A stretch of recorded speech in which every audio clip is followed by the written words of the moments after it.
This site was included in one of our 20 sites in Sweden. This is the only site in Norway, and we have 3 sites in England. And the trees here were done by an arborist who did some of the work in Sweden as well. So we have the same people doing the work in all the sites. I think the thing we felt about this was that the trees were on the larger side for what we would feel comfortable with doing veteranization. So to be really clear, we never ever do any veteranization on trees that already have evidence of habitat, because our view is and our experience is such that they're trees that will do it themselves. So we shouldn't be doing this kind of work on those trees. That's my view, and it's a strong view that I think, because we just don't have the evidence either. But these trees are slightly bigger, and I think that was interesting to take trees that were bigger but still didn't have any cavities or any existing interesting features or habitats on them. And Björn, who we were going to meet here, but he's not coming, I think because of the rain, they are doing some inoculation here as well. So this is an experimental site for the Norwegian University, and which is why they were keen to have one of the veteranization sites here in Norway as well. But this is pretty typical, I think, for the sites. You've got lots of trees of the same age, and then maybe some distance away you've got some older trees, so you're bridging that gap. But here there are also 49 trees, with 14 which are control trees where we've had nothing done on them. And there's a patch of those in this bit of woodland here, I think, the control trees. And then the 5 treatments, so the broken branches, the ring-barked branches, the woodpecker holes, the box, the nest box, and the horse damage. Those were the 5 treatments. Björn has done a report, which I can also share with you, in 2017, where he looked at the fungi, so fruit bodies, from the trees. But also in 2017, we took sawdust samples from, I think it was 8 sites, including this one.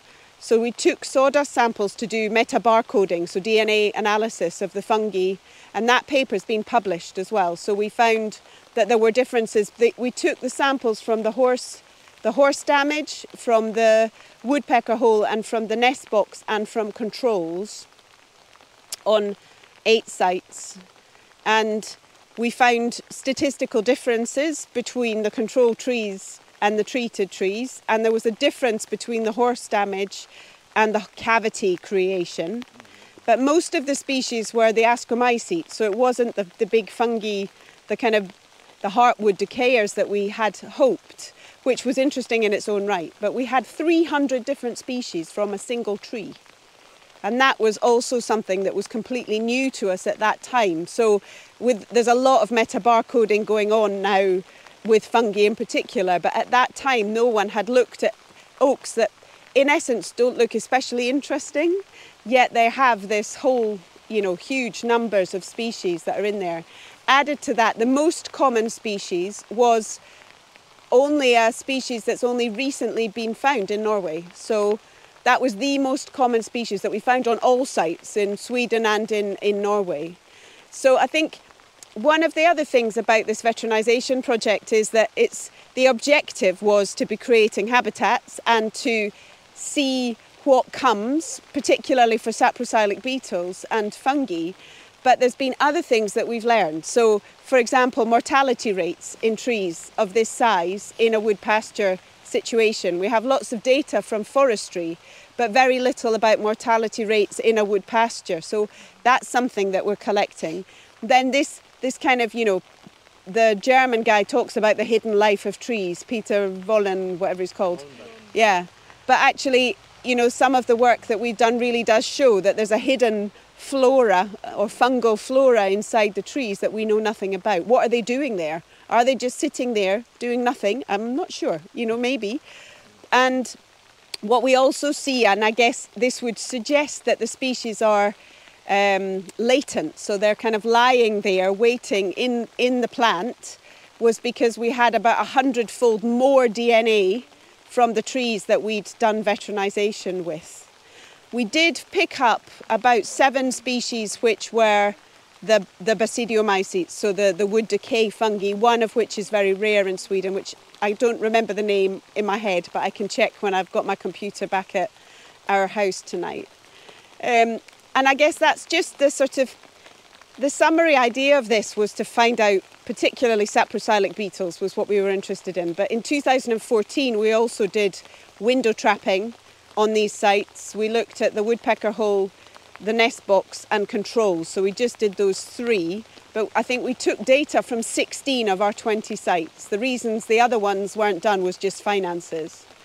And again, I've got some interesting data which I can share with you when we're back at the place. I think it's a bit easier I can show you some photographs as well and share that data, because I know that's something that you guys are particularly interested in, and that's not data that we've published anywhere yet. Then in terms of this site, I think it's just, I don't know anything about the history of the site, because as I said, I've not been here. But I am very curious. We took samples as well of the trees in terms to age them. And the average age of these trees was about 85 to 100. And I think on most of our other sites, they were more like between, they varied from 40, which was a bit too young. And that's one other thing that's actually really important from the lessons that we've learned from veteranization, is you can actually do it on trees that are too small. So when we've done, for example, cavity creation on, let's say, an oak like this one behind you, if it was a little bit smaller than that, they don't work very well, because what happens is the tree grows so that it pushes the lid back into the tree, so you've got no cavity left and the tree becomes completely overgrown. So there's a balance between finding trees of the right kind of size. Now we've just done work primarily on oak, but I've done work on hornbeam and on ash and on maple and several other species, not to the same extent, but I think it is an important thing that you can do. You know, sometimes the tree either dies because it's too small and it's too invasive a technique, or it grows so vigorously you don't get quite the same amount of habitat development, at least not in the timescales we're looking for. So, you know, we've created a big hole in a tree, and even if it calluses over completely, maybe in 100 years it'll be more interesting. But we're kind of trying to find that balance between the bridging of the gaps in the age gap thing. So that's the other reason for not having trees that are kind of too small. Then the other element that I think is important to bear in mind is what tree species that you choose.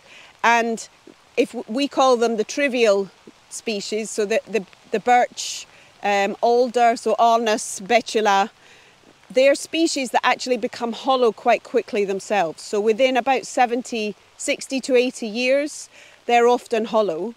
And that means that you don't have the same age gap. So unless you're specifically, let's say that we had this was an old oak here, then absolutely, maybe we would consider doing it on the birch trees as well, just to clear around and give more light in. But on the whole, we've been focusing on those tree species that have a longer life and whereby the age gap is more significant. And ultimately, the objective is those trees will survive. So with birch, you might just create dead wood, so you ring bark the tree completely. And that, you know, that's a relevant, very relevant nature conservation action, but it's not quite the same as veteranization in terms of focusing on trying to keep the tree alive. Now, because Bjorn, who we are not meeting, and I don't know where his colleague is, I sent a message and rang, but they're going to do the other part of veteranization that's been going on in the last few years is at Cardiff University. They've been doing inoculation. So we were very keen to have fungal inoculation as one of our treatments when we did this study, but it proved to be too difficult because we needed to get special permits to inoculate, and also how we would get the material, because you would want to inoculate the species that are from the site. So first you would have to collect the fruiting bodies and cultivate those in the lab, and then you would have to inoculate the wood. So we didn't do it, but Lynn Boddy, who's been inspired by our project, she's started an inoculation piece of work. One paper is just under review at the moment, and they've done it mostly with beech. That's been their primary focus, but they've started also with oak. And Bjorn and Jenny, who are at Nina, they are very keen to do inoculation here as well. So today they were going to inoculate 9 oak trees with this Hapalopilus croceus, which is a super rare species that has a very, very poor DNA structure as well in the population, there's like only, I think Jonas mentioned it when we were at Halltorpshage, they had 2 different genotypes there, but otherwise they're basically the same everywhere. So it seems to be a very slow disperser and a poor disperser. So I think it will be very interesting. But in about 1990, we didn't really look at it when we were at Halltorpshage. There was a scientist here, in Sweden, who did some inoculation, and he did Letoporus sulphureus, Fistulina hepatica, he did Hapalopolis croceus, and he did a 4th species that I can't remember. And then he took the bits of wood and put them in his freezer in about 1995, and they've stayed there since then. So there's been some work now where they've gone back to those trees. Sadly, it's only in Swedish, and they've done metabarcoding as well from that inoculation work, which shows that Fistulina, Letoporus and Hapalopolis, but mostly Fistulina and Letoporus, do actually start to move out into the wood if you have the dead heartwood in the trees. So I think that inoculation is a really promising alternative, because you're going to hopefully get the type of decay that you want. So for your saprosylic beetles, they're not just yours, Pavel. We can say they're ours. We can share them, yeah. But that you know, it's the type of decay that's often important more than the tree species.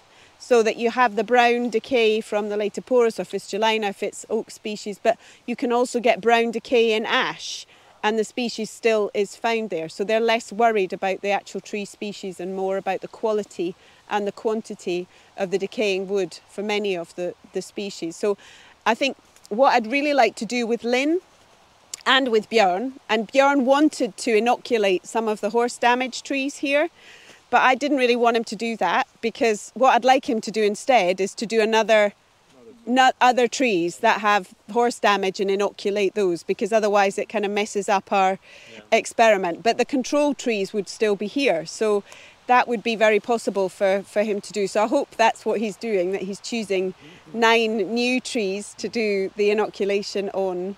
And one of the difficulties is the timescales of these. So I think Lynn Boddy and I have been discussing how we might do both damage, so veteranization, and inoculation, so that, you know, they take out a small piece of wood to inoculate and put it back in again.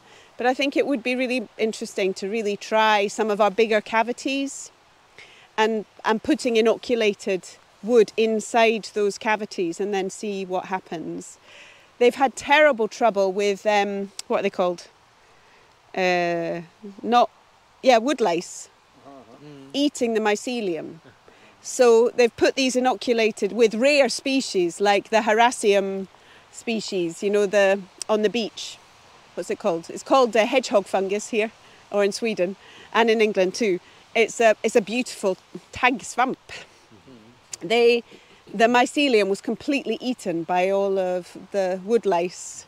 So they're working like wildebeest, but on a small scale in the cavities of the trees. So they're having to really pack. That's why I also think it would be interesting to do inoculation perhaps with plugs in, or put whole pieces in cavities. So but there is also this issue about, I've had a couple of arborists who've been really excited at the idea. So they buy online, you know, they go and buy chicken of the woods, the Letoporus sulphureus plugs, which you can buy in Belgium and online, and then put them here. And it's like, whoa, stop, you know, that we absolutely don't want to be moving fungal species around in that way, because, you know, ash dieback, Dutch elm disease, you know, there are many others as well. So Lynn she's written a paper very recently with, or it's with Matt as well, that just talking about the opportunities for inoculation as a veteranization technique, but also the pitfalls, so the things that you need to really be thinking about in order to